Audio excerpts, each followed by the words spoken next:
మత్తాయి 13వ అధ్యాయము 1-2 వాక్యములను మొట్టమొదటిగా మనం చదువుతాం.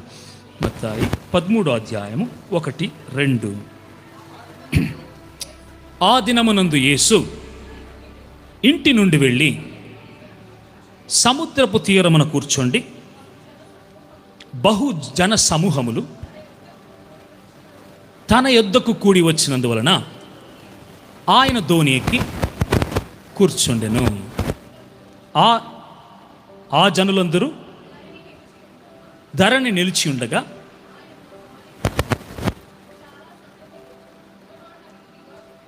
ఆయన చాలా సంగతులు ఉపమాన రీతిగా ఆయన వారితో పలికెనని దేవుని యొక్క వాక్యము ఇక్కడ సెలవిస్తున్నది.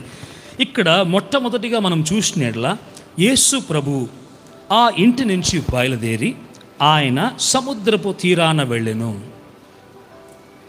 అంటే మనమైతే ఏం చేసి ఉంటాము,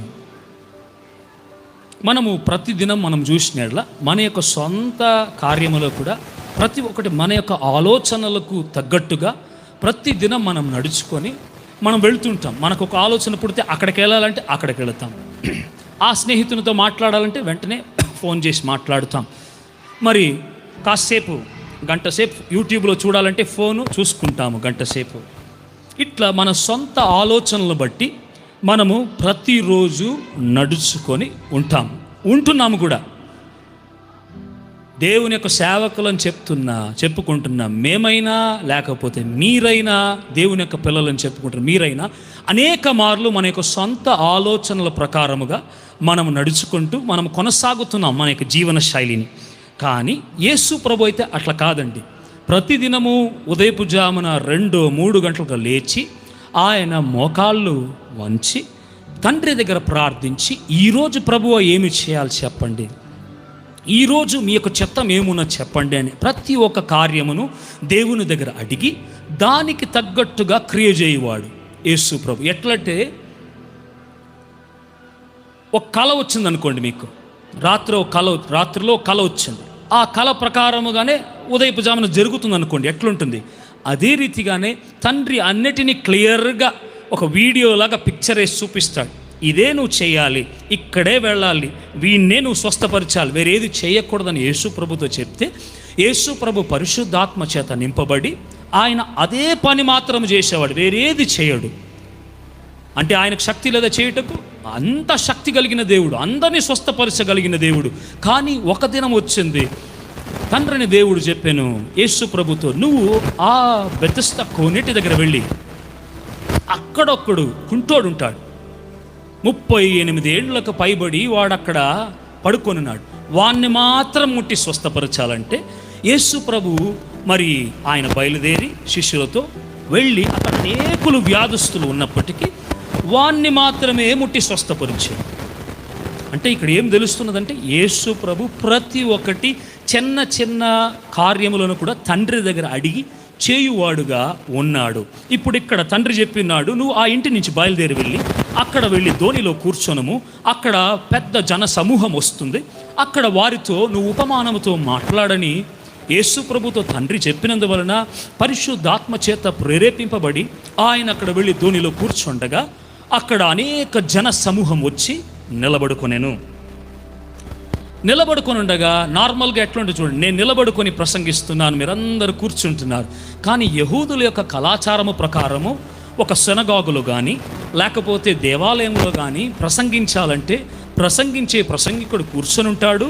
జనులంతా గంటైనా 2 గంటల సేపు అయినా వారు లేచి నిలబడుకొని దేవుని యొక్క వాక్యమునకు అంత మర్యాద ఇచ్చి వినేవారు అన్నమాట. అది వారి యొక్క కళాచారము, దాంట్లో తప్పు ఒప్పు చెప్పుకున్నట్టుకు ఏమీ లేదు. కాబట్టి అట్లా వారందరూ జన సమూహం అంతా సముద్రపు ఓరాన నిలబడుకొని తీరాన వారందరూ వింటూ ఉండగా యేసు ప్రభు ఉపమానములతో వారితో పలికెను. 3వ వచనము చదవండి. ఇదిగో ఒకడు విత్తువాడు విత్తుటకు బయలుదేరి వెళ్ళెను. వాడు విత్తుచుండగా కొన్ని విత్తనములైతే త్రోవ పక్కన పడిపోయెను. ఆమేన్. పక్షులు వచ్చి వాటిని మృంగివేసెను. ఇది మొట్టమొదటి ఉపమానము. యేసు ప్రభు ఆ జన సమూహమును చూసి పలుకుతున్న మాటలు ఆ రోజందు. ఒకడు విత్తనములను విత్తేవాడు వెళ్ళి ఉన్నాడంట.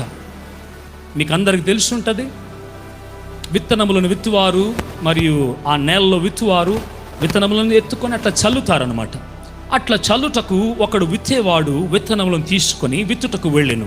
ఇట్లా చల్లినప్పుడు కొన్ని విత్తనములు ఎక్కడ పడిందంట? త్రోవలో, అంటే దారిలో పడిపోయిందంట. పక్షులు వచ్చి దాన్ని తీసుకెళ్ళిపోయానంట. ఈ విత్తనములను చెప్పబడినది దేవుని యొక్క మాటకు సాదృశ్యముగా ఉన్నది.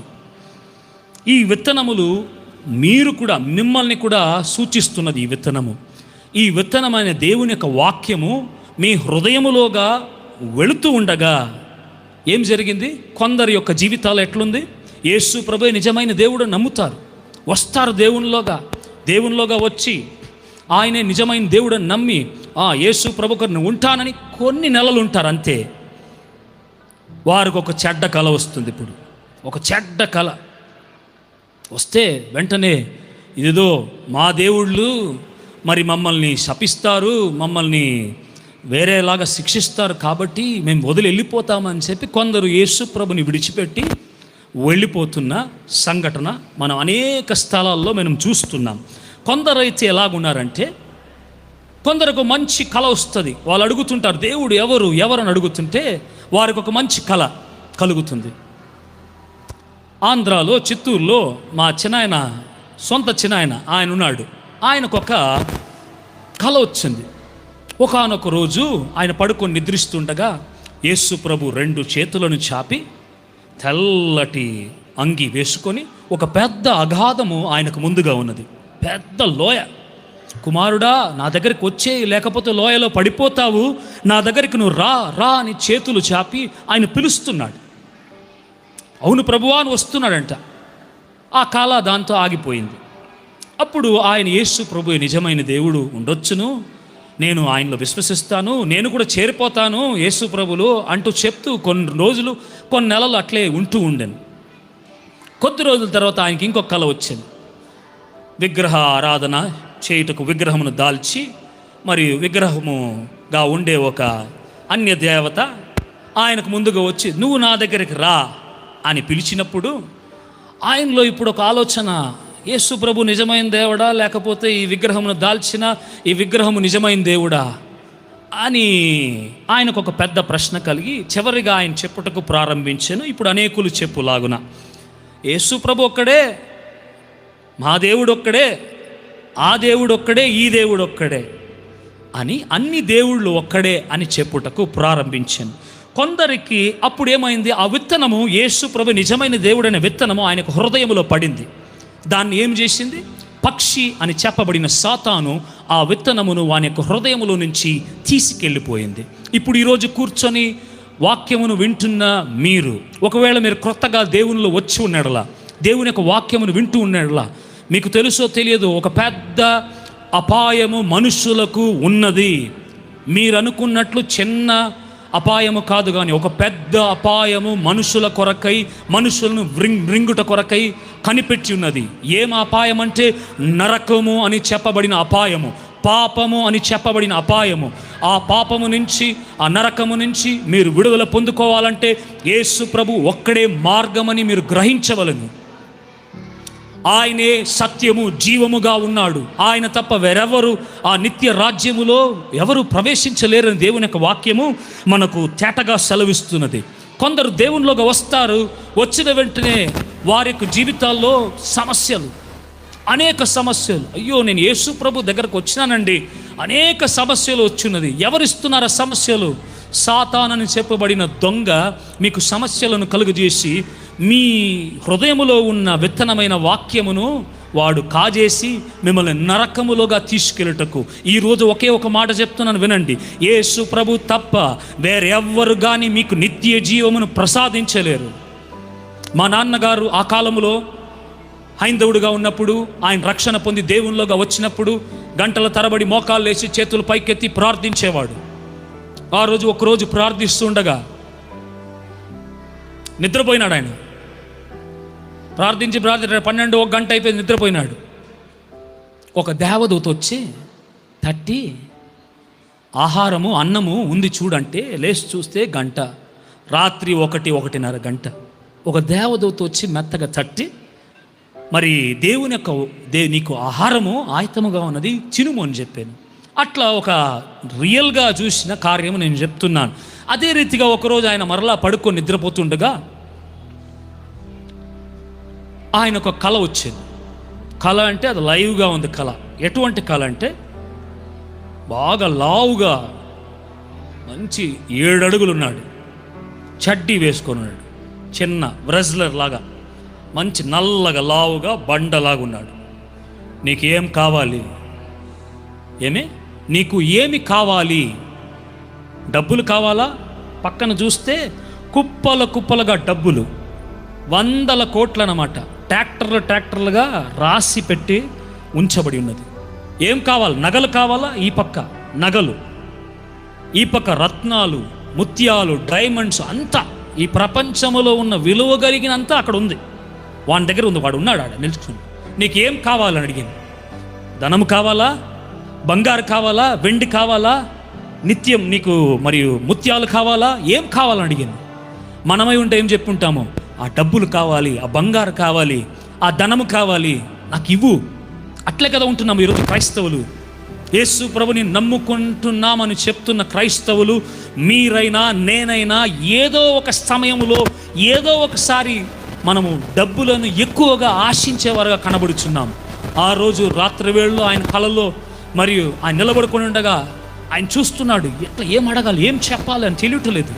చూస్తుంటే హృదయములో పరిశుద్ధాత్మ దేవుడు ఒక ఆలోచన ఇచ్చాను. నాకు నిత్య జీవము కావాలి అని చెప్పినాడు. ఏం కావాలంట? నిత్య జీవము నాకు కావాలని చెప్పిన వెంటనే వాడొక పెద్ద రంపము తీసుకొని, ఇంత పెద్ద రంపం తీసుకొని నోట్లో వదిలి పరపరని ఇంతవరకు కోసేసినాడు అనమాట.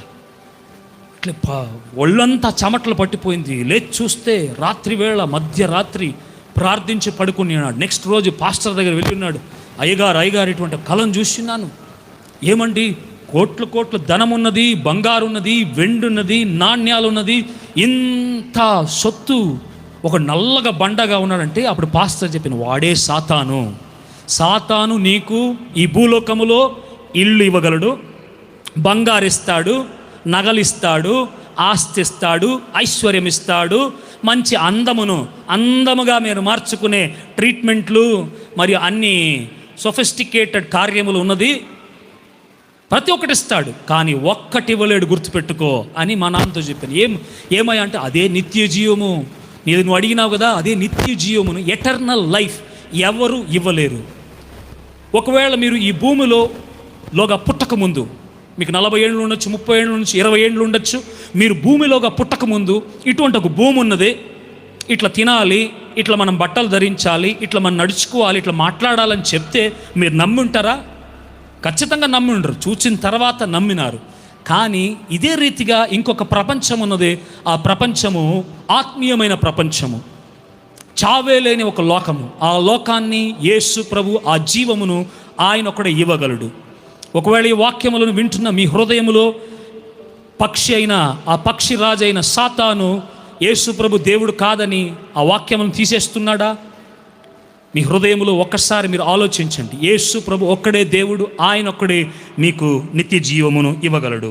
5వ వాక్యం చదవండి. కొన్ని మట్టితో ఉన్న రాతి నెలలో పడిందంట కొన్ని విత్తనములు. అక్కడ ఎక్కువ లోతుగా లేనందువలన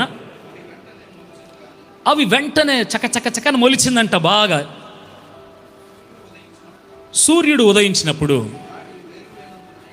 అవి మాడి వేరు లేనందున ఎండిపోయెను అని దేవుని యొక్క వాక్యము సెలవిస్తున్నది. ఎందుకంటే ఇక్కడ చూడండి, దేవుని యొక్క వాక్యమును, ఇది మరలా రెండో అనుభవం అన్నమాట. ఒకవేళ మీరు దేవునిలోగా వచ్చి బాప్తిజం తీసుకొని దేవునిలోగా బాగా నిలకడగా ఉండి కొన్ని సంవత్సరములు అయినప్పటికీ, కొన్ని నెలలు అయినప్పటికీ, మీరు దేవునిలోగా నిలకడగా ఉండిన తరువాత మీకు కొన్ని సమస్యలు వస్తుంది. అది సాతానిచ్చు సమస్యలు. కొంత దారిద్ర్యం వస్తుంది. ఒకవేళ మీరు దేవుని యొక్క మాటలకు లోబడకపోతే, ఇటువంటి కార్యములు జరిగినప్పుడు మీ కుటుంబంలో కొంచెము సమాధానము లేకుండా కుటుంబంలో కొన్ని సమస్యలు కలిగినప్పుడు వారు దేవుని విడిచిపెట్టి దూరముగా వెళ్ళిపోవారుగా ఉంటారు. ఎందుకంటే యేసు ప్రభు దగ్గర వస్తే కదా ఇటువంటి సమస్య, యేసు ప్రభు దగ్గర వస్తే కదా ఇటువంటి ఇరుకులు, ఇబ్బందులు, భారములు. కాబట్టి దేవుణ్ణి విడిచిపెట్టి దూరంగా వెళ్ళిపోతారు. నాకు తెలిసిన ఒక ఆయన తిరుపతిలో ఉన్నాడు. ఆయన మంచి హోదాలో, మంచి పోస్ట్లో, మంచి గవర్నమెంట్ ఎంప్లాయీగా, మంచి హెడ్ జాబ్లో ఉన్నాడు, ట్రెజరీ ఆఫీసర్గా. ఒకప్పుడు వారు యేసు ప్రభు నిజమైన దేవుడు అని తెలుసుకొని, అవును నాతో కూడా చెప్పినా, లేదండి యేసు ప్రభు నిజమైన దేవుడు నేను తెలుసుకున్నాను, ఇన్ని రోజులు విగ్రహారాలను చేసినాను, ఈ బొమ్మలను వీటిని నేను ముక్కున్నాను, తెలియకుండా ఇన్ని రోజులు వేస్ట్ అయిపోయినదని ఆయన వచ్చి దేవుని నమ్మి బాప్తిజం తీసుకొని దేవునిలోగా అట్లా నడుస్తూ ప్రతి ఒక్క ఆదివారం సంఘానికి వెళుతూ ఆయన ఉండెను. కొద్ది రోజులైన తర్వాత వారి కుటుంబాల్లో కొన్ని కష్టాలు వచ్చింది. ఏదో ఒక దుర్కార్యము సంభవించింది. ఒకదానిపైన ఇంకొకటి సంభవించే లోపల ఇతరులు చెప్పాను సాతాను మాటలు, నువ్వు యేసు ప్రభు నమ్మినందువల్ల నీ జీవితంలో ఎంత చెడ్డు కార్యములు జరుగుతూ ఉంది, మన దేవుళ్ళు కోప్పడబోతున్నారు, నువ్వు యేసు ప్రభుని విడిచిపెట్టు అప్పుడు నీకు మంచి జరుగుతుందంటే, వాళ్ళు దాన్ని చూసి దాని తర్వాత మెల్లగా సంఘాలకు వెళ్ళడం మానేసినారు, దేవుని దగ్గర రావడం మానేసి ఇప్పుడు లోకములో చాలా చక్కగా జాలీగా అమెరికాలకు మరి అన్ని స్థలాలకు షికార్లు తిరుగుతున్నారు. నేను ఎందుకు చెప్తున్నానంటే యేసు ప్రభువులో నిలకడగా ఉండడము చాలా కష్టము. గుర్తుపెట్టుకోండి, ఈ రాతి బండ మీద పడినట్లుగా వారి యొక్క జీవితాలు చూడండి. వెంటనే యేసు ప్రభులోకి వచ్చి మంచి మొలకలు వచ్చి మంచి చెట్టు వలె ఎదుగుతుండగా రాతి బండ కింద రాతిలోగా ఈ యొక్క వేళ్ళు చొచ్చుకుంటూ వెళ్ళగలదంటే వెళ్ళలేదు. దేవుని యొక్క వాక్యం వారి యొక్క హృదయములోగా వెళ్ళలేదు. యేసు ప్రభు ఒక్కడే నిత్య జీవము కలిగిన వాడని వారికి నమ్మకము లేదు. కాబట్టి యేసు ప్రభుని విడిచి వారు దూరముగా వెళ్ళిపోవలసిన ఒక పరిస్థితి. ఈ యొక్క రాతి బండే చాలా కఠినమైన మార్గమును సూచిస్తున్నది. కొందరు జీవితాల్లో చూడండి సమస్తమును కోల్పోయి ఉంటారు, కానీ యేసు ప్రభుని విడవకుండా పట్టుకొని ఉంటారు. కొందరు మాత్రమే. కానీ అనేకులు చూడండి, వారు అందరూ మనలోగా 99% ఆఫ్ క్రిస్టియన్స్ యేసు ప్రభుని ఎందుకు వెంబడిస్తున్నాము? ఆ రోజు యేసు ప్రభుని వెంబడించిన వారు ఆయన ఏదైనా తినుటకు ఇస్తాడు, త్రాగుటకు ఇస్తాడు, బాగా పని చేయకుండా యేసు ప్రభుతో జాలీగా అట్లా ఉండిపోతామని చెప్పి అనేక శిష్యులు యేసు ప్రభుని వెంబడించినారనమాట. అట్లా ఒకవేళ మనం ఈరోజు వెంబడిస్తున్నామా?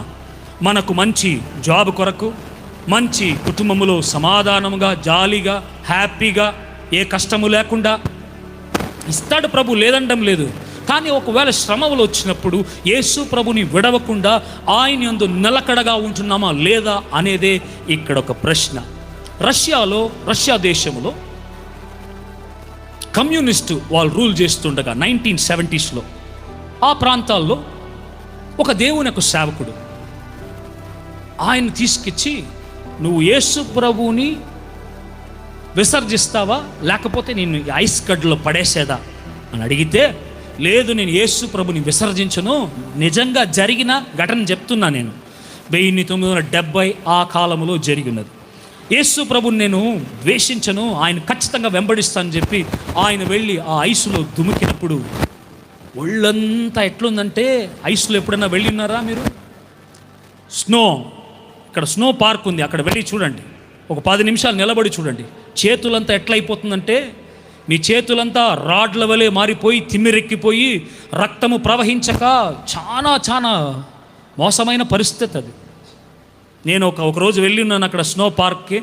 ఒక 10-15 నిమిషాలు కూడా లేదు, చేతులు అంతా వేసుకున్నా కానీ నిలబడలేని పరిస్థితి, ఇదంతా రాయిలాగా మారిపోయింది. చాలా కష్టం. అటువంటి పరిస్థితిలో బట్టలు లేకుండా ఆయన్ను ఆ యొక్క ఐస్ గడ్డలో దింపినారు. యేసు ప్రభు నమ్ము, యేసు ప్రభు కావాలంటే నువ్వు దీంట్లో ఉండాలి, యేసు ప్రభు వద్దండి, నువ్వు యేసు ప్రభు దేవుడు కాదని చెప్పి నువ్వు ఆయన్ను విసర్జించి వెళ్ళిపో అంటే, లేదు యేసు ప్రభు నాకు కావాలని చెప్పి కాసేపు ఆయన నిలబడాను. కానీ చలి పాపము తట్టుకోలేకపోయినాడు. భయంకరమైన చలి, ఒళ్ళంతా ప్రాణాలు పోయే ఒక పరిస్థితి. అట్లా వద్దు యేసు ప్రభు వద్దు అని చెప్పి లేచి వస్తామని వస్తుంటే అక్కడ ఒక ఆఫీసర్ కూర్చున్నాడు. ఆయనే వీళ్ళను చంపుటకు నియమింపబడిన ఆఫీసర్. ఆయన చూస్తున్నాడు. చూస్తూ ఉండగా ఒక కిరీటం ఆకాశం నుంచి, ఒక మహిమ కలిగిన కిరీటం, బంగారు కిరీటము అట్లే దిగి ఆయన తల మీద వస్తుందన్నమాట. ఈయన ఎప్పుడు నా వల్ల తట్టుకోవడానికి కాలేదని లేచి వస్తున్నాడు, ఆ కిరీటం అట్లా పైకి పోతుందన్నమాట. మరలా ఎప్పుడు లేదు, యేసు ప్రభు కొరకని అట్లా 4-5 సార్లు చేసినప్పుడు ప్రతి ఒక్కసారి పైకి వెళ్ళడము, ఆ కిరీటము దిగి రావడము కిందకు. చివరిగా ఈయన, నాకు యేసు ప్రభు వద్దు, నా వల్ల నేను చలి తట్టుకోలేకపోతున్నాను, నేను చనిపోతున్న పరిస్థితి నాకు వద్దు అని చెప్పి ఆ యొక్క ఐస్ స్థలము నుంచి బయటకు వచ్చిన వెంటనే ఈ పోలీస్ ఆఫీసర్లోగా ఒక విశ్వాసము, నాకు ఆ కిరీటము కావాలని చెప్పి, నేను యేసు ప్రభుని నిజమైన దేవునిగా అంగీకరిస్తానని చెప్పి ఆయన ఐస్ గడ్డలో దూకి ఆ కిరీటమును పొందుకొని చనిపోయాను. ఇప్పుడు చెప్పండి, ఎవరికి నిత్య జీవము కలుగుతుంది? చివరిదాకా నిలకడగా నిలబడువానికే నిత్య జీవము. మీరైనా సరే, నేనైనా సరే, ప్రసంగిస్తున్న నేనైనా సరే, మీరైనా సరే, చివరి దినములో ఆ యొక్క చాలా బహు కఠినమైన రోజులు రానయున్నది. ఆ రోజుల్లో మనము యేసు ప్రభు కొరకై నిలకడగా దృఢముగా మనం నిలిచినడలా అప్పుడే మనకు ఆ నిత్య జీవము, ఆ కిరీటము ప్రసాదింపబడును. ఇట్లా రాతి బండ మీద పడిన విత్తనముల వలె మనం ఉన్నెడలా మన యొక్క పరిస్థితి ఏమి? నిత్య జీవమును కోల్పోయి, నిత్య జీవం అంటే కొందరికి అర్థం కావడం లేదు. నిత్య జీవం అంటే దేవునితో నిత్యముగా విభజింపబడిన ఒక పరిస్థితి. యేసు ప్రభే లేదండి మీకు. ఇప్పుడు ఆలోచించుకోండి, ఈ ప్రపంచం మీద దేవుడే లేదంటే, ఆయన యొక్క కరుణ భూమి మీద లేదంటే మనుషులంతా ఎట్లుంటారు? రాక్షసుల వలె ఉంటారు, సాతాను వలె ఉంటారు. ఇప్పుడు మనుషులకు వారి హృదయములు అయ్యో పాపము అని కరుణ, జాలి ఎంత ఉన్నది కదా, ప్రేమ. ఇది ఎవరిచ్చింది? కుటుంబములో మీరు ఒకరి మీద ఒకరికి ఆప్యాయత కలిగి, ప్రేమ కలిగి వారితో ఉంటున్నారు కదా, అది ఎవరి దగ్గర నుంచి వచ్చింది? అది అగాపే ప్రేమ, దేవుని యొక్క ప్రేమ. ఆ ప్రేమ భూమి మీద ఆయన ఇచ్చినందువలన మన హృదయాల్లోగా ఆ ప్రేమ కాస్త ఉంటూనే ఉన్నది. లేకపోతే మనుషులంతా రాక్షసుల వలె ఎప్పుడో అయిపోయి ఉంటారు. కాబట్టి మీ జీవితం ఈరోజు ఆ రాతి బండ మీద పడిన జీవితం వలె ఉన్నదా? కాస్త కొన్ని రోజులు చర్చకు వచ్చి చర్చను మానేసి మీ సొంత జీవితాలను చేసుకుంటూ మీరేదో తిన్నాము, తాగినాము, పడుకున్నాము, తెల్లారింది అన్నట్లు మీరు జీవిస్తున్నారా? ఆలోచించుడండి, ఒకసారి ఆలోచించండి. మీరైనా సరే, నేనైనా సరే ఆలోచించాలి. మనం ఎందుకు జీవిస్తున్నాము, ఎవరి కొరకై జీవిస్తున్నాము, దేన్ని పొందుకున్నటకు జీవిస్తున్నామని ఆలోచించుడండి. దేవుని యొక్క కార్యముల కంటే మన సొంత కార్యములే పైబడినదిగా దాన్నే చూసుకుంటూ మేము పరిగెడుతున్నామా? లేకపోతే పౌలు వలె యేసు ప్రభుని లక్ష్యముగా ఉంచుకొని మనం పరిగెడుతున్నామా? ఆలోచించుడండి. 6వ 7వ వాక్యం చదవండి. కొన్ని ముండ్ల పొదల్లో పడెను. ముండ్ల పొదలు ఎదిగి వాటిని అణిచివేసెను అని ఇక్కడ చెప్పబడి ఉన్నది. ఈ విత్తనాలు ఎవరు తెలుసా? మీరు, నేనే. ఇప్పుడు చెప్పిన 2 విత్తనాలు ప్రారంభంలో దేవుని దగ్గర వచ్చిన వారు, వెళ్ళిపోయిన వారు. కొద్ది రోజులు ఉండి దేవునిలో ఉండి, మరి కాస్త కొన్ని సంవత్సరాలు, కొన్ని నెలలు ఉండి దేవునిలో నుంచి వెళ్ళిపోయిన వారు. ఈ ముళ్ళ పొదల్లో పడిన విత్తనాలు ఎవరంటే మీరు, మనముగానే ఉంటున్నాము. ఈ ముళ్ళ కంపలు దేన్ని సూచిస్తున్నదంటే చింతలన్నమాట. చింత ఈ ప్రపంచపు చింతలను సూచిస్తున్నది. ఈ ప్రపంచములో ఉండే పాపములను సూచిస్తున్నది. మీకున్న డిప్రెషన్ను సూచిస్తున్నది. మీకున్న డిమానిక్ అప్రెషన్ను సూచిస్తున్నది. ఈ ముళ్ళే పాపముగా ఉన్నది. యేసు ప్రభు యొక్క తల మీద ఆయన యొక్క మన యొక్క చింతల్లో పాపం ఉందని చెప్పి యేసు ప్రభు యొక్క తల మీద ముళ్ళ కిరీటమును పెట్టి, అది ఎంత పొడుగ్గా ఉంటుందంటే ముళ్ళు ఆల్మోస్ట్ 2 వేలు లేకపోతే 1.5 వేలు కంటే పొడుగ్గా ఉంటుంది, వేసి కొట్టిరి.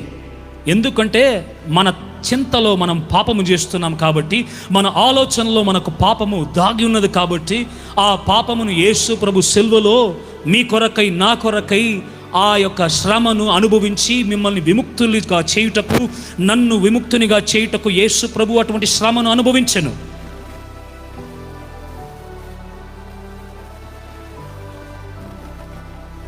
ఈ ముళ్ళ పొదరులో పడిన వారు ఎవరంటే మీరు నేనుగానే ఉన్నాము. ఎట్లంటే ప్రతిరోజు నేత్రపు ఆశ చేత మనము ఈడవబడుచున్నాము. జయమున్నదా నేత్రపు ఆశ మీద మనకు అని దేవుని యొక్క మాటలు మీకు ముందుగా సూటిగా వస్తున్నది. నేత్రపు ఆశ, the lust of eyes. Do we have victory over the lust of eyes? గంటల తరబడి కూర్చొని మొబైల్లో చూస్తున్నాము. 2 గంటలు, గంట, 3 గంటలు మొబైల్లో. మొబైల్ లేకుండా మనము ఉండలేము. కొందరు బాత్రూమ్కి వెళ్ళినా కూడా మొబైల్ తీసుకెళ్తున్నారు బాత్రూమ్కి. మనము దేన్ని యూస్ చేస్తున్నా? మొబైల్లో మనము యూట్యూబ్లో ఎంతసేపు, ఫేస్బుక్లో ఎంతసేపు, ఇన్స్టాగ్రామ్లో, దీంట్లో ఎంతసేపు మన యొక్క సమయాన్ని వృధాగా ఖర్చు పెడుతున్నాము. మన యొక్క నేత్రపు ఆశలు దీంట్లో ఈడవబడుచున్నదని ప్రభు అంటున్నాడు. ఒకవేళ సినిమాల్లో మీ యొక్క నేత్రపు ఆశలు ఈడవబడి ఉన్నదా? దాంట్లో నుంచి మీకు ఒక విముక్తి కావాలని ప్రభు అంటున్నాడు. అదే మీకు ముళ్ళుగా ఉన్నది. ఇప్పుడు క్రొత్తగా అనేకులు మాట్లాడుతున్నారు ఏమంటే, తెలుగులో సినిమాలు, సీరియళ్ళు చూస్తే తప్పంట, చాలా తప్పంట. కానీ ఇంగ్లీష్లో మూవీస్, ఇంగ్లీషు మరి డ్రామాసు, కొరియన్ డ్రామాసు, ఆ డ్రామాసు, ఈ డ్రామాసు, ఇంగ్లీషు మంచి హర్రర్ మూవీసు, కామెడీ మూవీసు, ఇవి చూడడం తప్పు కాదంట. నాకు తెలిసిన ఒక సహోదరుడు ఉన్నాడు. ఆయన చెప్పాను, సినిమా థియేటర్లో వెళ్ళి సినిమా చూస్తే తప్పు బ్రదర్, ఇంట్లో కూర్చొని టీవీలో సినిమా చూస్తే తప్పు కాదంట. చూడండి ఎట్లా ఉందో. ఇటువంటి కార్యములంతా సాతాను వారి యొక్క మెదడులో విత్తిపెట్టున్నాడు. ఇట్లా మనము నేత్రపు ఆశల్లో పడి ఉన్నాడులా, నా సహోదరుని కంటే నేను ఎక్కువగా ధనికునుగా అయిపోవాలి, వానికంటే నేను గొప్పవాడుగా ఉండాలి, నా పేరు ప్రతిష్టలు ఎక్కువగా ఉండాలని ఆశపడుతున్న విశ్వాసి, నీ యొక్క నేత్రపు ఆశ నుంచి నువ్వు మారు మనసు పొందకపోతే నీకు శ్రమ అని దేవుని యొక్క వాక్యం ఈరోజు సెలవిస్తున్నది. ఒకవేళ అమ్మాయిలు అబ్బాయిలు చూసి అందంగా ఉన్నారని ఆలోచిస్తున్నారా?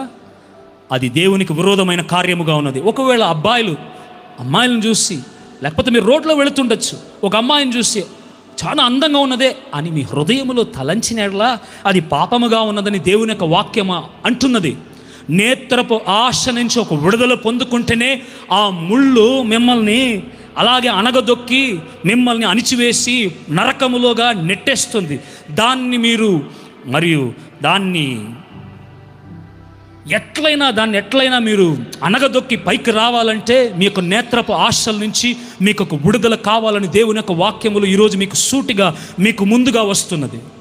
నేత్రపు ఆశల నుంచి విడుదల పొందుకుంటేనే మిగతా ఆశల నుంచి మనం విడుదల పొందుకొనగలమని దేవుని యొక్క వాక్యము సెలవిస్తున్నది. రెండోదిగా శారీరపు ఆశ, త్రాగడము, తినడము, పొగ త్రాగడము. మీకు తెలుసో తెలీదో, రుచిగా తింటే కూడా దేవునికి అది వైరమైన కార్యం. ఈరోజు తెలుసుకోండి బాగా. గ్లటోనీ ఈజ్ ఎ స్పిరిట్. ఎక్కువగా తినడము, రుచిగా, ఈరోజు ఇంత రుచిగా ఉండాలి, రేపంత రుచిగా. నాకు తెలిసిన ఒక సేవకుడు ఉన్నాడు, ఆయనైతే కొంచెం రుచి తక్కువ ఉంటే ఎత్తి పడేస్తాడు, తినడు ఆయన. బాగలేదు, నాకు రుచిగా ఉండాలి. అదొక దురాత్మ. అవును, నిజంగానే, నేను చెప్పలేదు, దేవుని యొక్క వాక్యం అంటున్నది. గ్లటోనీ ఈజ్ ఎ స్పిరిట్. ఎక్కువగా తింటూనే ఉంటారు కొందరు, రుచిగా ఎక్కువగా తింటుంటారు. అదొక దురాత్మ క్రియ అని మీరు తెలుసుకోవాలి. తాగడము, పొగ తాగడము, మరియు మందు తాగడము, పార్టీలకు వెళ్ళడము, డిస్కోలకు వెళ్ళడము, డ్యాన్సులు చేయడము, క్లబ్ మీటింగ్స్ పెట్టడము, ఇవన్నీ పాపము. ఇటువంటి వారితో మీకు సహవాసం ఉన్నట్లా మీరు పరలోకానికి వెళ్ళలేరని దేవుని యొక్క వాక్యము మీకు ముందుగా వస్తున్నది. మా నాన్నగారు 30 ఏళ్ళకు ముందు, 25-30 ఏళ్ళకు ముందు, ఆయన రోజు స్కూల్లో, హై స్కూల్లో టీచర్గా పనిచేస్తున్నాడు. రోజు స్కూల్ వదిలిన వెంటనే ట్రైన్ ఎక్కి మరి టౌన్కి వచ్చేవాడు, చిత్తూరుకు వచ్చేవాడు. వచ్చి అక్కడ ఒక స్థలంలో ఒక టైలర్ ఉన్నాడు, ఆయన పేరు దయానంద్ టైలర్. బాగా వినండి, ఆయన ఏం ఆడవాడు కాదు, మగవాడు. ఆయన దయానంద్ టైలర్ అని చెప్పబడిన ఒక టైలర్. ఆయన దగ్గర కూర్చొని ఒక అరగంట సేపు, గంట సేపు సరదాగా మాట్లాడుకునేవారు. తప్పుగా కూడా కాదు, బాగా అర్థం చేసుకోండి. ఊరికే ఈరోజు ఎట్లున్నారు, బాగున్నారా, ఈరోజు ఎట్లా జరిగింది మీ పనులు, ఇదంతా మాట్లాడి సర్లేండి కొన్ని విషయాలు మాట్లాడి ఇహలోకపు సంబంధమైన కార్యాలు మాట్లాడి ఇంటికి వచ్చేవాడు రోజు. ఒకరోజు రాత్రి వేళలో, ఇది కొన్ని సంవత్సరములుగా జరుగుతున్నది, ఒకరోజు రాత్రి వేళలో ఒక ఆయన వచ్చి తెల్ల బట్టలు వేసుకున్నాడు. ఆ టైలర్ని చూపించి ఈయన చూపించి ఖండిస్తున్నాడు. నీకు వానికి ఏం పని, చీకటికి మరి వెలుగుకు ఏమి సంబంధము, నువ్వెందుకు వానితో మాట్లాడుతున్నావు అని ప్రభు అడుగుతున్నాడు. ఈరోజు చూస్తుంటే బాయ్ ఫ్రెండ్స్, గర్ల్ ఫ్రెండ్స్తో తిరిగేస్తున్నారు. దేవుని యొక్క పిల్లలను చెప్పుకుంటున్న వారు. ఇప్పుడు ఆలోచించి చూడండి, నేను బండిలో వెళుతున్నాను, సంఘంలో నుంచి ఒక సహోదరి వచ్చిన్నారు. వారెవరో రోడ్లో నిలబడుకొని ఉన్నారు. నన్ను చూసి బ్రదర్ అంతవరకు డ్రాప్ చేయండి అని అడిగినారు అనుకోండి. నేను వాళ్ళని డ్రాప్ చేసినా అనుకోండి. సంఘంలో ఉండేవారు ఇద్దరు చూసినారు అనుకోండి. ఏం చెప్తారు చెప్పండి?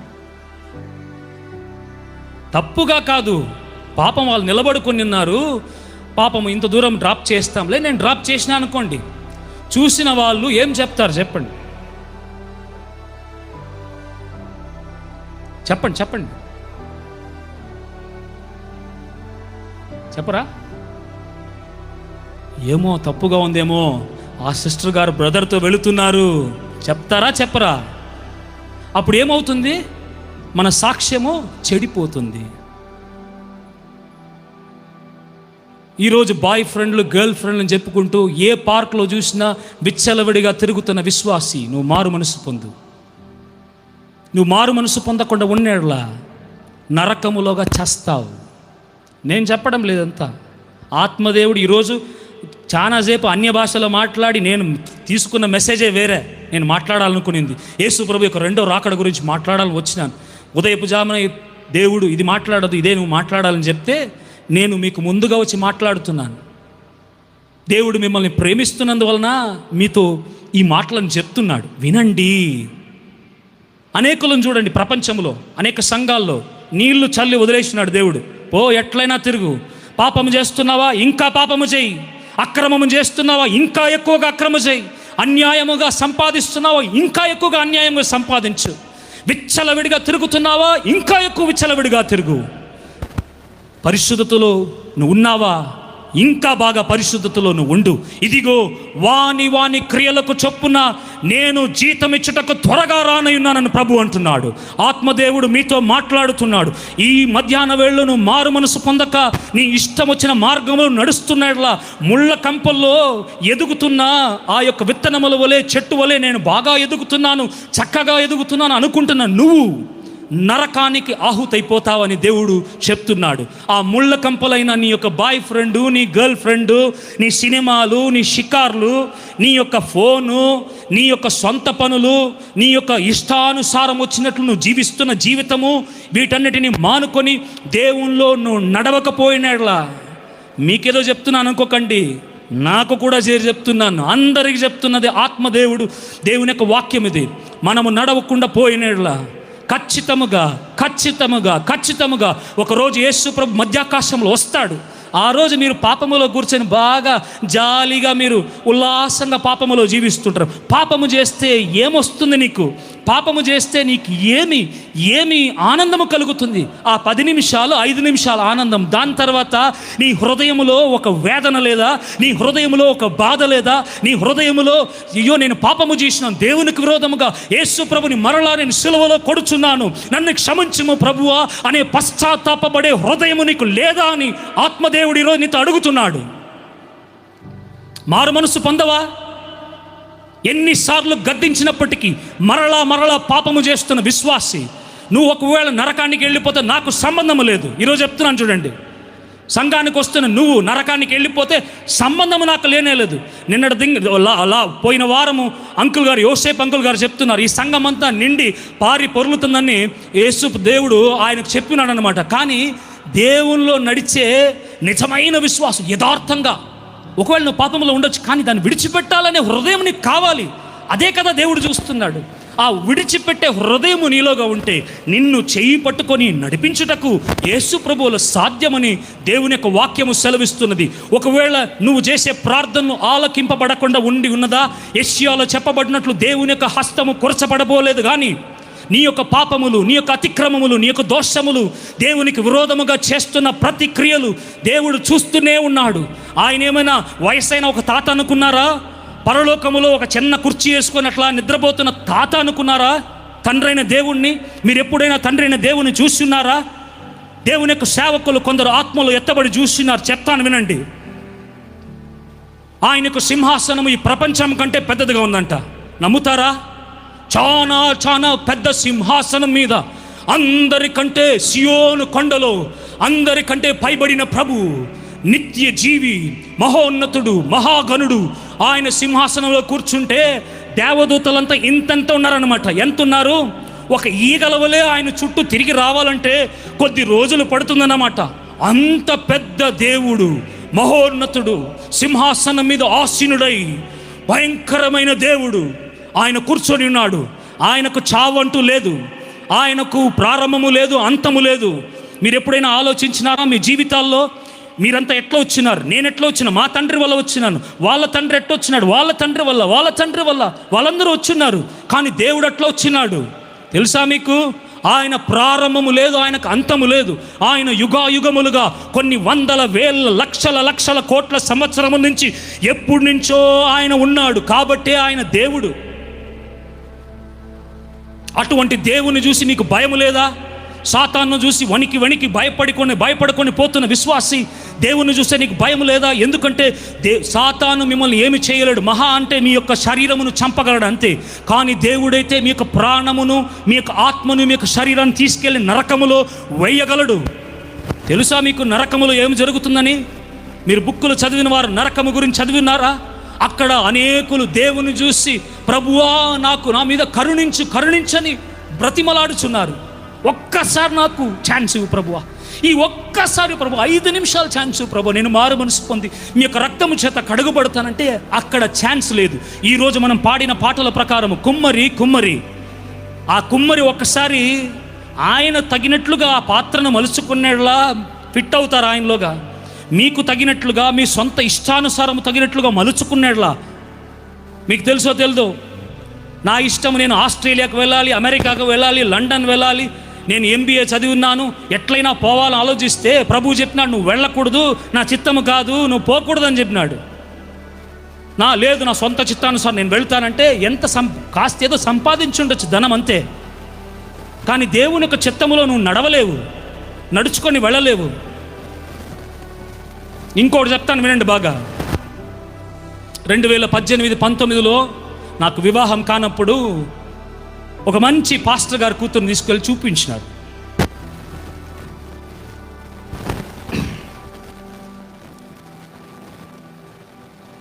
అంటే మనము నార్మల్ అయిన వాళ్ళు మీకు ఈ టీవీలో అంతా మాట్లాడేవాళ్ళు, వాళ్ళు ఆరాధన టీవీ, ఆ టీవీ, ఈ టీవీ, అన్ని టీవీల్లో మాట్లాడే, నేను పేరు చెప్పను, గొప్ప దేవుని యొక్క సేవకులు మంచిగా సేవ చేస్తున్నారు.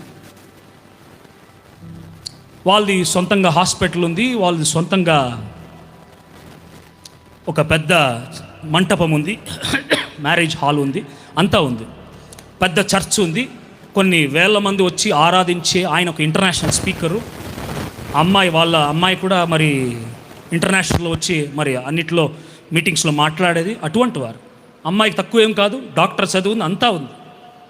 నాకు తీసుకెళ్ళి అంతా చూపించినారు. ఇది మీ యొక్క బంగ్లా, డూప్లెక్స్ ఇల్లు, ఇది ఇంకొక అమ్మాయిది, 2 అమ్మాయిలే. మా అల్లుడు ఆయన వచ్చి పీడియాట్రిషియన్గా పనిచేస్తున్నాడు. సేవ అంతా మీరే చూసుకోవాలి. మాకు నచ్చింది, దేవుని యొక్క చిత్తం అనుకుంటున్నా, అది ఇది అని వాళ్ళే మాట్లాడుతున్నారు. అంతా తీసుకెళ్ళి చూపించినాడు. ఎంత ఆస్తి? కొన్ని 100 కోట్లు లేకపోతే కోట్లలో ఉంటుంది ఆస్తి. అంతా మీరే నడిపించాలి, మీరే చేయాలని చూపిస్తే నేనేదో గొప్పతనం కొరకు చెప్పడం లేదు. కానీ ఆత్మదేవుడు ఇది నా చిత్తము కాదు. ఎట్లంట? ఇది నా చిత్తము కాదు. చూపించిన ఆయన నన్ను చూసి తిడుతున్నాడు. నీకు ధనము విలువ తెలియటలేదు, నీకు ఏమున్నదని చెప్పి నువ్వు ఇట్లా అనుకుంటున్నావు. వాళ్ళదే ఇక్కడ ఒక 30-35 చర్చిలు ఉంది, అన్నిటిని నడిపించటకు నేను పిలిస్తే నువ్వు వద్దని చెప్పి దేవుని చిత్తం కాదంటావా? వాళ్ళు నిన్ను యాక్సెప్ట్ చేసింది ఎంత పెద్ద విషయం తెలుసా?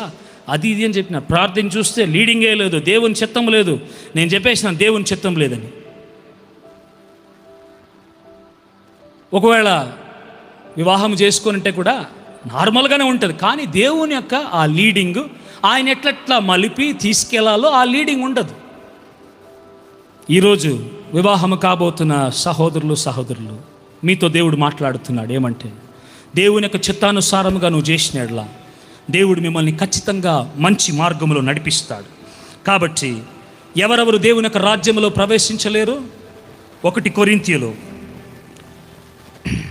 6 అధ్యాయము 7 నుంచి 10 వరకు.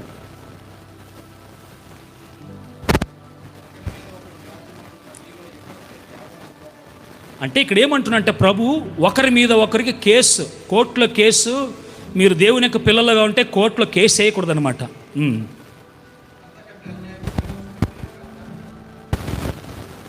మేలు కాదా?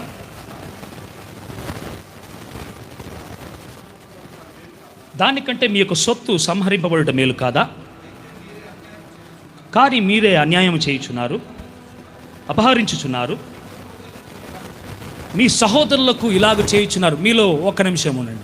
మీలో ఎందరూ మీ యొక్క సహోదరుని అపహరించి ధనమునైనా ఇంటినైనా లేకపోతే ఏమార్చి కొంచెం ఎక్కువ తక్కువ తీసుకుని ఉన్నారు? ఆలోచించండి. ఇటువంటి వారు దేవుని యొక్క రాజ్యములో ప్రవేశించారంట. నువ్వేం చేయాలి? పోయి మొట్టమొదటిగా మారు మనసు పొంది, జక్కయ్య ఎట్లా తనకున్న దాన్ని 4 గంటలుగా ఇచ్చినాడో, నువ్వు 4 గంటలుగా ఇవ్వకపోయినా నీవు ఇవ్వవలసిన దాన్ని ఇచ్చేసి వానితో మంచి సత్సంబంధము కలిగించుకొని దేవునికి ముందుగా రావాలని దేవుని యొక్క మాటలు అంటున్నది. నెక్స్ట్ బ్రదర్, అన్యాయస్తులు దేవుని యొక్క రాజ్యములో వారసులు కాలేరని మీకు తెలియదా? మోసపోకుడి, జారులైనను. జారులు అంటే ఏం తెలుసా? చెప్పండి.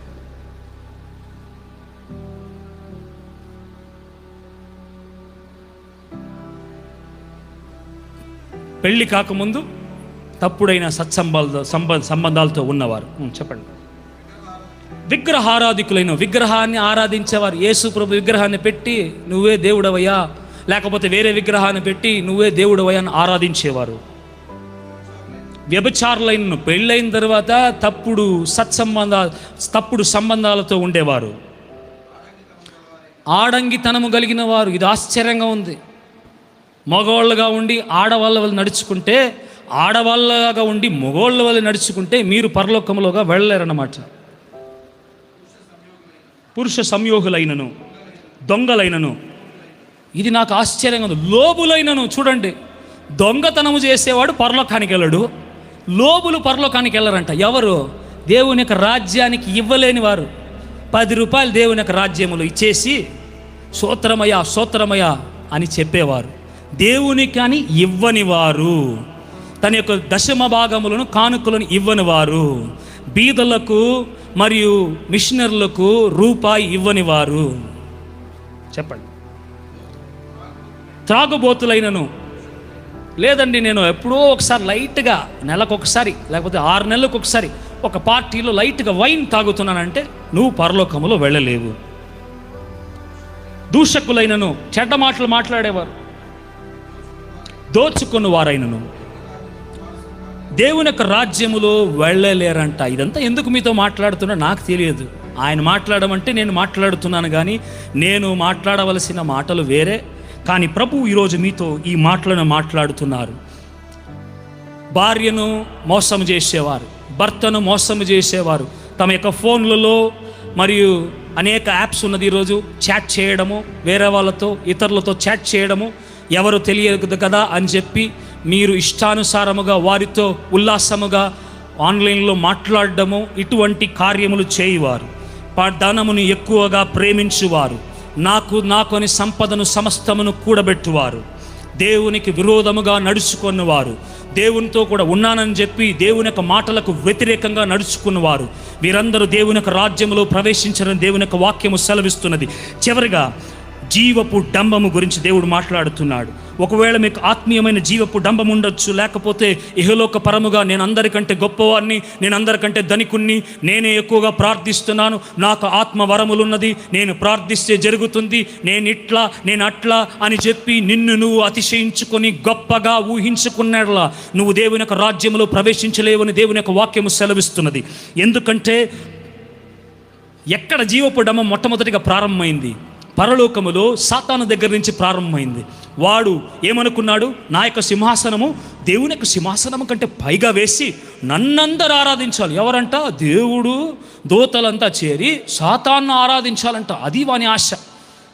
అట్లా ఆలోచించినప్పుడు దేవుడు అక్కడిని తరిమేసినాడు. ఎందుకంటే పాపము చేసిన వాడు దేవుని యొక్క రాజ్యములో రాలేడు కాబట్టి. పాపం అక్కడ పాపమైన లోకం కాదు, పరిశుద్ధమైన లోకం కాబట్టి దేవుడు వాన్ని ఆ స్థలము నుంచి రెండో ఆకాశములో తరిమేస్తున్నాడని దేవుని యొక్క వాక్యము సెలవిస్తున్నది. ఇటువంటి జీవపు డంబము కలిగిన వారు దేవుని యొక్క రాజ్యములో ప్రవేశించరు. ఒక సేవకుడు కొద్ది సంవత్సరముల క్రితము ఆయన పడుకొని నిద్రపోతుండగా ఒక కలను నేను. ఆ కలలో ఆకాశము తట్టున మరియు రెండో ఆకాశం, మూడో ఆకాశం వరకు, సియోను వరకు మెట్లున్నది. ప్రతి ఒక్క మెట్లను ఎక్కుంటూ వెళ్ళటకు ఆయన శ్రమిస్తున్నాడు.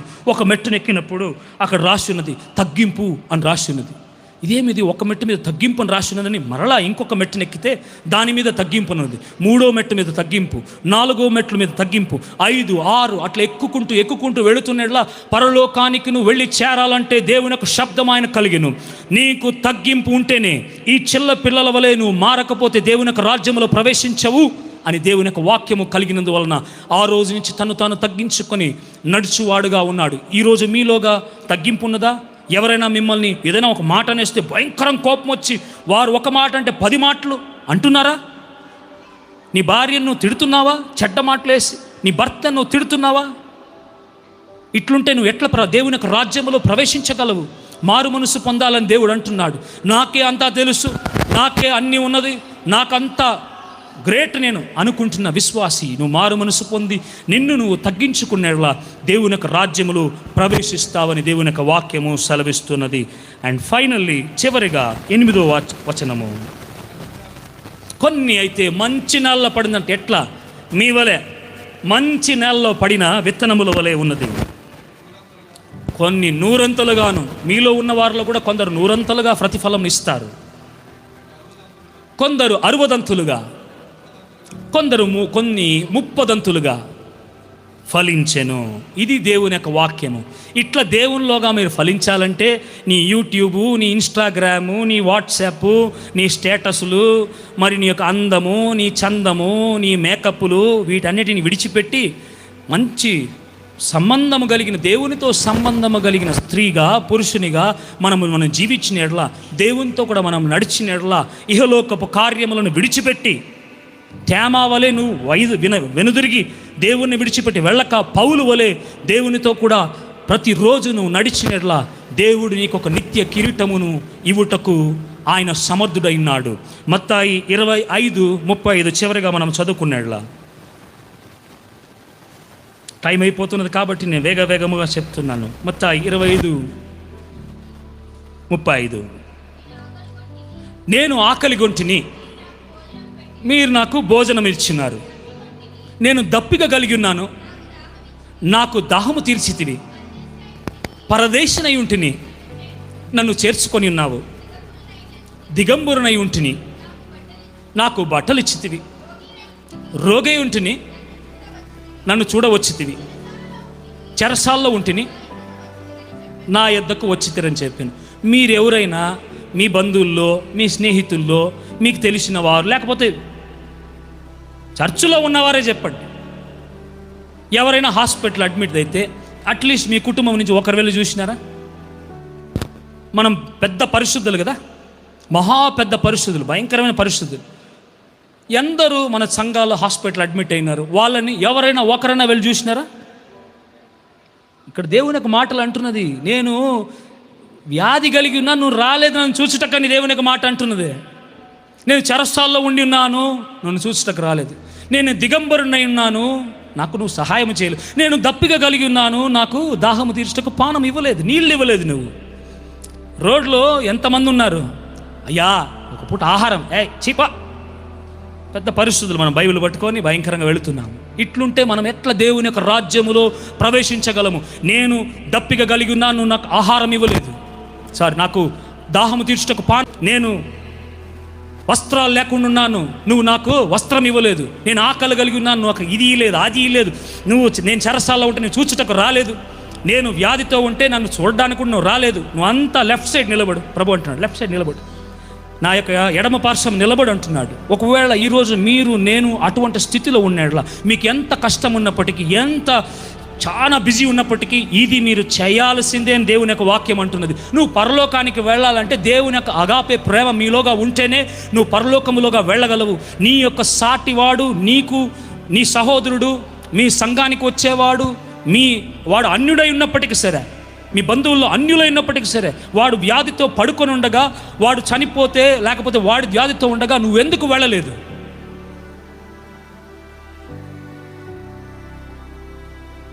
వాడు హాస్పిటల్లో ఉన్నప్పుడు నువ్వెందుకు చూడలేదు?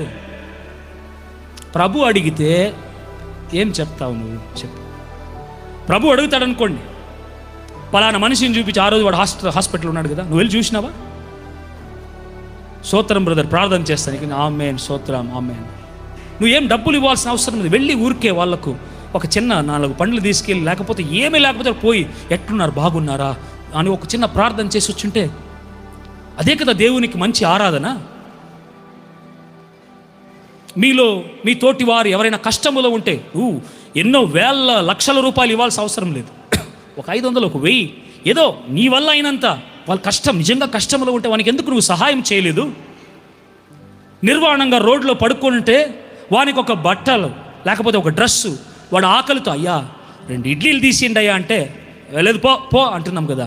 అట్లా నువ్వు ఎందుకు చెప్తున్నావు? ప్రభు అడుగుతున్నాడు. అట్లా నువ్వు చెప్తున్నాడులా, అట్లా వాడు చెరసాల్లో ఉన్నప్పుడు నువ్వు వెళ్ళి చూడకుండా ఉన్నాడులా, నువ్వు పరలోకములో నువ్వు ప్రవేశించలేవు. ఖచ్చితంగా దేవుడు ఆ రోజు ఎడం పక్క నిలబెడతాడు లేదా? చెప్పండి, నిలబెడతాడు లేదా? ఖచ్చితంగా ఎడం పక్క నిలబెడతాడు. అప్పుడు ఎట్లా అవుతుంది తెలుసా? ఆ యొక్క లాజరు ఐశ్వర్యవంతుడు ఉన్నదా, ఐశ్వర్యవంతుని వలే నువ్వు నరకం నుంచి అయ్యా లాజరును పంపించి ఒక డ్రాప్ నీళ్లు నాకు ఇవ్వయ్యా అని అడగవలసిన పరిస్థితి ఉంటుంది.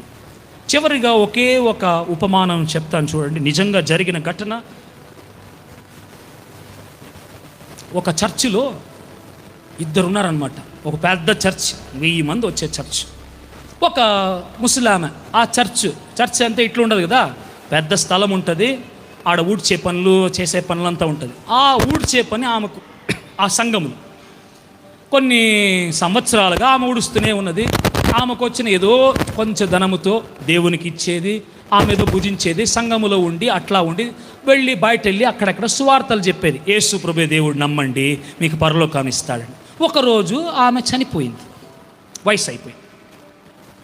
ఆ సంఘములో ఒక పెద్ద ఉన్నాడు, హెడ్, సంఘపు పెద్ద. ఆయనకు కూడా వయసు అయిపోయి 90 ఏళ్ళు, ఆయన చనిపోయినాడు. 2 పరలోకానికి వెళ్ళినారు. ఇప్పుడు పరలోకములో ఈ సంఘ పెద్దకు చిన్న ఇల్లు, మహా అంటే ఒక 1 బెడ్రూమ్ అనుకోండి. మీరు ఆలోచించుకుంటున్నారు కాబట్టి చెప్తున్నాను. ఒక చిన్న ఇల్లు ఇవ్వబడి ఉన్నది ఎవరు? ఈ సంఘ పెద్దకు. కానీ ఆ వయసైన ముసలామెకు పెద్ద భవనం, ఎట్లుంది, విధాన్ సౌధాలాగా ఉంది భవనం పరలోకములో. ఒకే ఒక ఆమెకు అంత పెద్ద భవనం. ఈయన వెళ్ళి అడిగినట్ట, అయ్యా యేసు ప్రభు దేవా, నాకు అర్థం కాలేదయ్యా, నేను సంఘ పెద్దగా ఉన్నాను, ఎన్ని సేవలు చేసి ఉంటానయ్యా, సంఘంలో ఎన్ని మీటింగ్లు కండక్ట్ చేసి ఉంటాను, మీకోసం ఎంత శ్రమించుంటాను, ఎంత చేసి ఉంటాను ప్రభువా అని చెప్తే ప్రభు అన్నాడంట, కరెక్టే, నువ్వు పరలోకాన్ని వచ్చినావు కదా, దాంట్లో సంతోషపడు ఫస్ట్. రెండోది, నువ్వు ఎంత నీకున్న దాంట్లో కొంత దాంట్లో నువ్వు ఇచ్చి చేసినావు కాబట్టి నీకు చిన్న ఇల్లు పరలోకములో. నువ్వు నీ యొక్క మంచి క్రియలను బట్టి మీ యొక్క ఇల్లు పరలోకములో కట్టబడుతుంది, దేవుని యొక్క వాక్యము సెలవిస్తున్నది. కానీ ఆ యొక్క దీనురాలను చూడండి, ఆమెం చేసింది, తనకున్న దానంతా దేవునికి ఇచ్చింది. అంటే మిమ్మల్ని ఇవ్వమని నేను చెప్పడం లేదు. ఆ ముసలామె తనకున్న దాన్ని, తనకు ఎంత ఉన్నదో దాన్ని దేవునికి ఇచ్చింది. బయటకు వెళ్ళి సువార్త చెప్పింది. ఆమె వెళ్ళి ఏం చేసింది, తనకున్నదంతా యేసయ్యే అని చెప్పి తనకి జీవితకాలం అంతా నన్నే నమ్మి జీవించింది. నువ్వైనా మంచి భవనములో ఉన్నావు, ఆమెకు ఉండుటకు స్థలము లేదు. నువ్వైనా బాగా జాలీగా కొంచెం లగ్జరీగా ఉన్నావు, కానీ ఆమెకు లగ్జరీగా ఉండుటకు ఏమీ లేదు. చాలా దిగంబరాలుగా, చాలా దీనురాలుగా ఆమెను సంఘములో మతించేవారు ఎవరు చెప్పు? ఎవరు మతించరామని?